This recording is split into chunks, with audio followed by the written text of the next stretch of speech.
मेरा नाम मुफीद खान है और मैं पिछले 3 साल से अल्फाज़े मेवात के साथ काम कर रहा हूं और मैं व्यक्तिगत रूप से किसानों के साथ जल, जंगल, ज़मीन, कुदरती नियामतों पर काम करता हूं क्योंकि हमारे मेवात समुदाय में 80% जो आबादी है वो खेती-बाड़ी से जुड़ी हुई है और खेती-बाड़ी के साथ-साथ पशुपालन भी यहाँ पर लोग करते हैं और इन्हीं चीज़ों से वो अपनी आजीविका कमाते हैं। हमारा जो मेन फोकस होता है रेडियो के माध्यम से लोगों को सही समय पर सही जानकारी पहुंचाना, क्योंकि आजकल सरकार द्वारा किसानों के हित में बहुत सारी कल्याणकारी योजनाएं चलाई जा रही हैं। सरकार चाहती है कि किस तरीके से, क्योंकि किसान हमारे देश का एक अन्नदाता होता है, किस तरीके से एक अन्नदाता के स्तर को ऊंचा उठाया जाए, किस तरीके से किसान की आमदनी को दोगुना किया जाए। तो इसी सिलसिले में जो सरकारी जो कृषि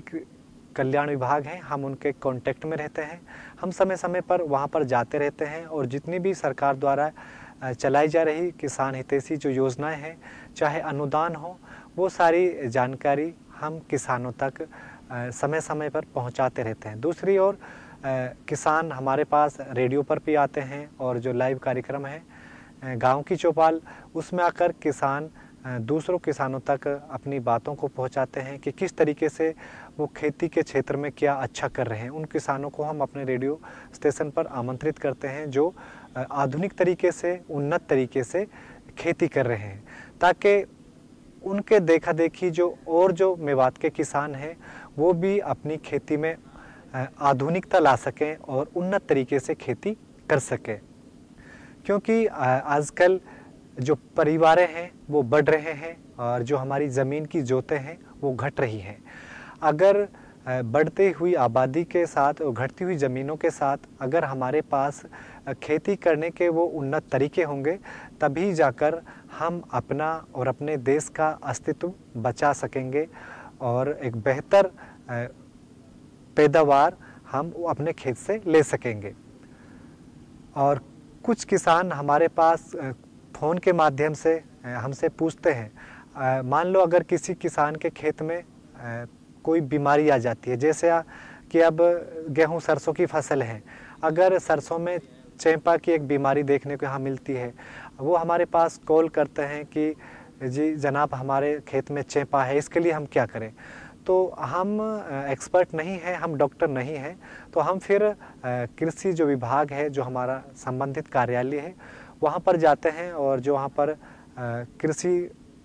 जो मंडल अधिकारी होते हैं, एसडीओ साहब होते हैं, उनसे उस बात को वहाँ रखते हैं और फिर वहाँ से रिकॉर्ड करते हैं और सारे प्रोग्राम को वहाँ से रिकॉर्ड करते हैं। फिर किसानों के साथ वो प्रोग्राम साझा करते हैं कि अगर आपके खेत में चेपा है तो आप इसके लिए कहाँ जाएं, कौन सी दवाइयों का छिड़काव करें। तो वो सारी चीज़ें हम एक प्रोग्राम के माध्यम से किसानों को एक जानकारी के रूप में समय समय पर पहुँचाते हैं। दूसरा, हम जो सरकार द्वारा, क्योंकि आजकल किसानों के लिए उन्नत खेती को बढ़ावा देने के लिए ड्रिप सिस्टम है और फुहारा सिस्टम है और पॉली हाउस है, नेट हाउस है, इनको बढ़ावा देने के लिए हम इनसे रिलेटेड जो प्रोग्राम हैं वो किसानों तक पहुंचाते हैं ताकि किसान भी इस क्षेत्र में आगे आए। क्योंकि अब बहुत सारे किसान यहाँ पर, पहले आज से अगर मैं 5 साल पहले बात करूँ, जब हमारा रेडियो स्टेशन नहीं था, तो यहाँ पर बहुत कम मात्रा में किसान टपक सिंचाई या फुहारा सिस्टम या नेट हाउस, पॉली हाउस जैसी तकनीकों से परिचित थे। लेकिन आजकल हम देखते हैं कि हर गांव में आधे से क्या कम से कम 80% किसान आज इन जो कृषि की जो पद्धतियां हैं इनसे आज वो लेस हैं और इन सारी तकनीकियों का वो आजकल फ़ायदा उठा रहे हैं। वो हर फसल को, हर सब्जियों को आजकल ड्रिप से, फुहारा सिस्टम से और पॉली हाउस, नेट हाउस के ज़रिए उगा रहे हैं।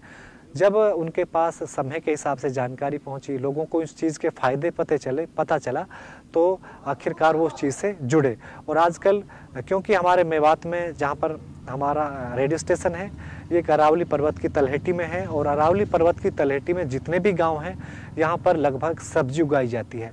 और सब्जियों में लोग यहाँ पर टमाटर,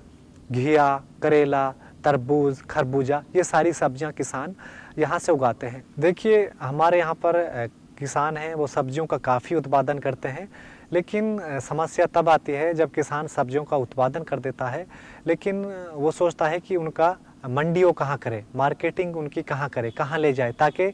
किसान को एक अच्छे उस सब्जी के रेट मिल सकें। तो इस सिलसिले में जब सब्जियां यहाँ पर अच्छी मात्रा में यहाँ से सब्जियां की आवक होती है, तो हमारा एक प्रोग्राम होता है और उसमें हम जो दिल्ली की जो सब्जी मंडियां हैं, जैसे आज़ादपुर है, केशवपुर तिलक नगर है, गाज़ीपुर है, मतलब ये जो मंडियां हैं इनके प्राइस हम रेडियो के माध्यम से रोज़ाना शाम के समय अनाउंस करते हैं कि उस मंडी के अंदर सब्जियों के ये रेट हैं, आप वहाँ ले जा। फिर जो किसान को अच्छा लगता है वो उसको अपनी सुविधा अनुसार चयन करता है और उसके हिसाब से किसान अपने जो उसको इस रेट बताए जाते हैं उसके मन मुनाफिक उसको वो रेट मिल जाते हैं। तो काफ़ी अच्छे फीडबैक हमें किसानों से मिलते हैं कि हमें मतलब पहले नहीं पता होता था, जब रेडियो नहीं था, रेडियो स्टेशन नहीं था, तो हम वैसे ही लेके चले जाते थे जहाँ पर सब्जियाँ काफ़ी होती थी, रेट का कुछ अंदाज़ा नहीं होता था, तो उस समय हमें काफ़ी लॉस देखने को मिलता था। लेकिन जब हम रेडियो से हमें रेडियो उसके रेटों का सब्जियों का पता चल जाता है कि आज़ादपुर में ये रेट है, केशवपुर तिलक नगर में ये रेट है, तो उसी आधार पे हम उस मंडी को चूज करते हैं और उसी के जो यहाँ पर रेट बताए जाते हैं उसी के लगभग अंदाज में हमें वो रेट वहाँ पर मिल जाते हैं। तो हमारा रेडियो का जो कार्यक्रम है जल जंगल ज़मीं तोहफ़ाए कुदरत, उसके माध्यम से हमारा जो मकसद है कि ज़्यादा से ज़्यादा किसानों तक सही जानकारी सही समय पर पहुंचाई जा सके, ताकि हमारे समुदाय का, हमारे देश का किसान एक उन्नत किसान बन सके और देश के विकास में और अपने परिवार के विकास में वो एक अपनी अहम भूमिका निभा सके।